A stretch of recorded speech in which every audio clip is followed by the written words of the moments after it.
Hey everyone, welcome back for this week's Tuesday tutorial. We're going to move inside for this tutorial because we're going to be focusing on some conditioning that's specifically for speed vaults and for Kong vaults. So the first thing that we're going to do is we're going to go to a door frame. It's the easiest way to learn this. It's called a pistol. Some of us have done it before, variations of it, but I'll take you to the door frame over here. So the first thing you can do is find the door frame. This is actually the perfect width for me and probably for most everybody else.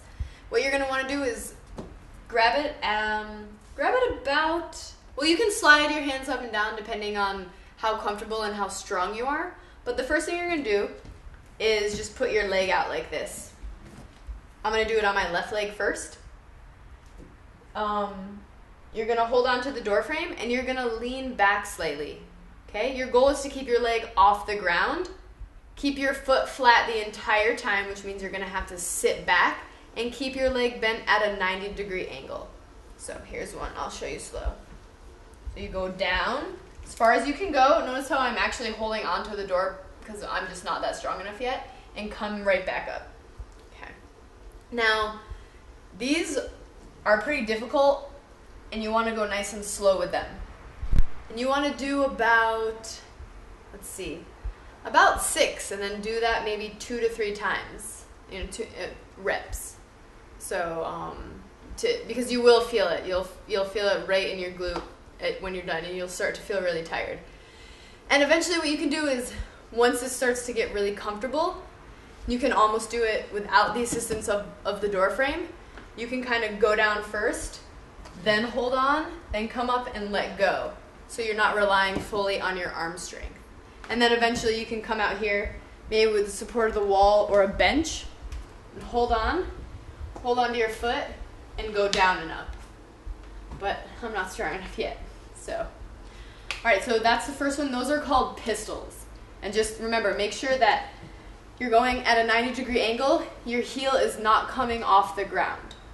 The next series of exercises I'm going to show you involve laying down. So make sure that you have a soft surface like a yoga mat or a carpet or the grass outside, because you're going to be laying on your side and sometimes your hip can hurt a little bit. So the first one that you're going to do is you're just going to lay down on your side like this. Prop your arm right here. Bend your front knee up just enough to support yourself. And you're going to lift your leg as high as it'll go, nice and slow. Your goal is to not go fast with these, maybe 3 seconds up, 3 seconds down, so that you feel the burn more. This works your inner thigh and your hip flexor, which again is going to help with jumping and just stability when it comes to your core and your hips.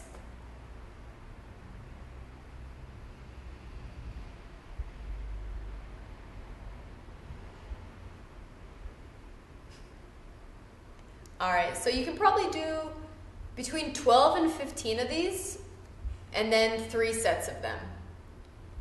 Again, if they get too hard, take a couple second break in between, and then keep finishing your 12 to 15, and then 3 more reps. Don't forget to switch sides and do the same thing. The next exercise is going to work our glutes right here, kind of behind like our upper glutes. You're going to lay down, bend your bottom leg. No, we can have our arm like this, maybe a little further out. It's going to feel a little uncomfortable at first. And I believe we're going to call these side leg raises. They're kind of strange. If you do Pilates, you're very familiar with them. So you're just going to take your leg up like this, pointing your leg, bring it down at a 90-degree angle. So it should be coming straight from your hip like this. If you're not strong enough yet or flexible enough, it's okay, bring it as far as you can up. So you are kind of tucking your hip like this. And what you'll do is you'll just raise up and down. You'll do 10 of these, and you'll really feel the burn right here. And then once you do 10, what I want you to do next is circle like that. Trying to lift the circle. You don't want your circle to stay the same and make it an oval. You want it to actually look like a circle. When you're doing those, do 10 when you're going up and down, and then try to do 10 circles. If you can go the opposite way for the circle, that's fine too. And maybe do 2 to 3 reps for that.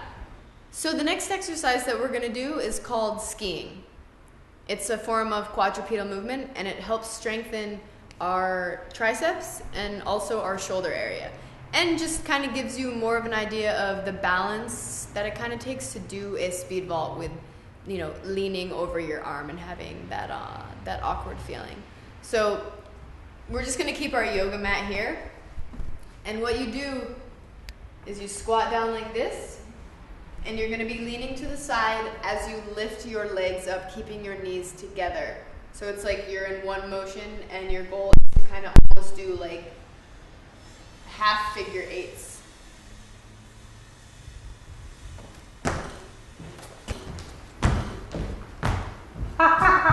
So the last series of exercises we're gonna do are gonna help with our Kong vault, which tends to be the most difficult vault that women encounter, and it gives us the most problem.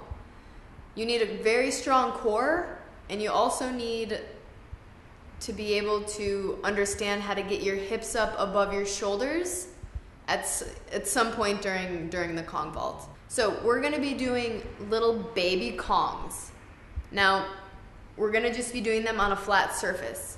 It's important that you don't have your chest too far forward over your hands, because if you don't have the strength or the understanding of how the skill works, you could actually fall forward and injure yourself. So what you'll wanna do to start is just jump out a distance, not anything too far, but enough that you can bring your feet to your hands. I'll be showing this exercise two different ways. One where we actually do a pop off the ground, which is the goal because we're going to be doing a Kong that way. But the first one, we're just going to be learning how to just tuck our feet in. Again, here you want to try to get your legs out straight if you can. But remember, you can always scale, so if your legs stay bent, it's not going to be a big deal. And to jump out eventually, as far as you can go, because the more forward momentum you have, the easier a Kong is going to be, as well as this conditioning exercise. And remember, when we do our Kongs, our hands want to be a pretty significant distance apart, because our legs have to go through them in a tuck position. So you can first start by just going like this on the ground and understanding just what that distance is going to be like.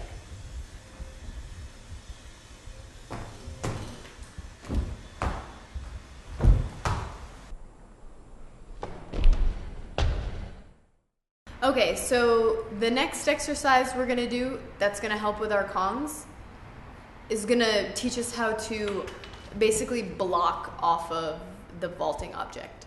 Now, if you've done gymnastics before, you understand what a block is, but I'm going to kind of give you an idea of exercises where you can... Sorry, he's playing with something that he probably shouldn't be. Yeah, this thing, whatever that is.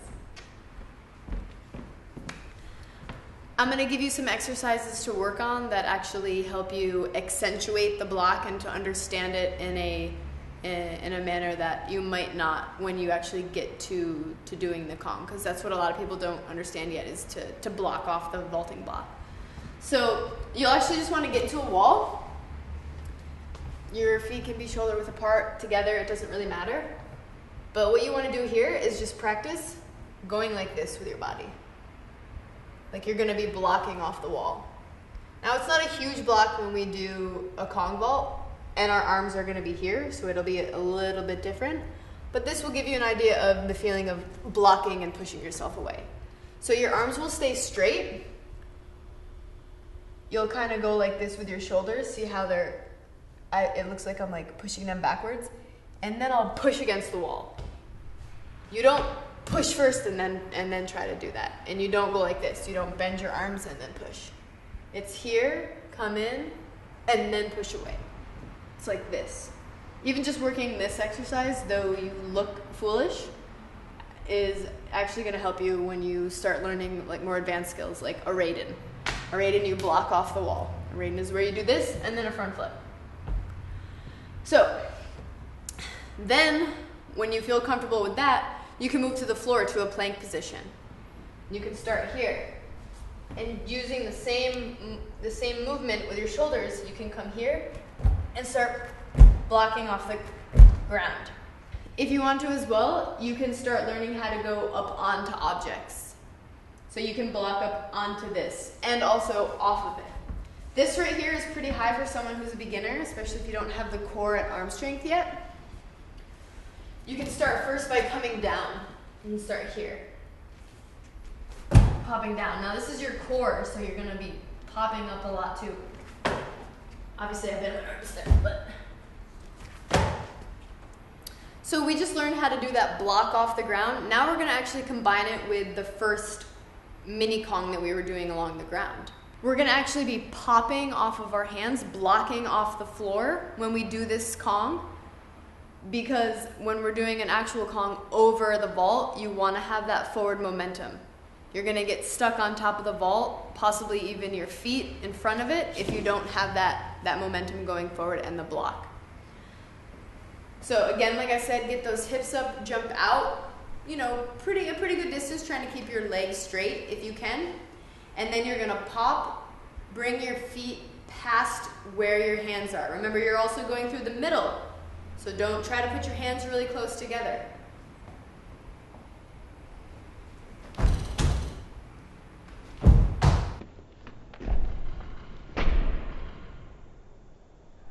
So that is the end of our tutorial for this week. I really hope you guys enjoy it. I noticed a lot of you watched the last tutorial, and I really think the vaulting ones are so important because they're more the basics of parkour, and they add a lot to our runs and that kind of stuff when we actually start putting together things. So again, if you have any questions, comments, concerns, ideas for the next tutorial, or things that you want me to touch on, feel free to write them in the comments. Email me, email the Tap Brothers, and don't forget to subscribe. Eee!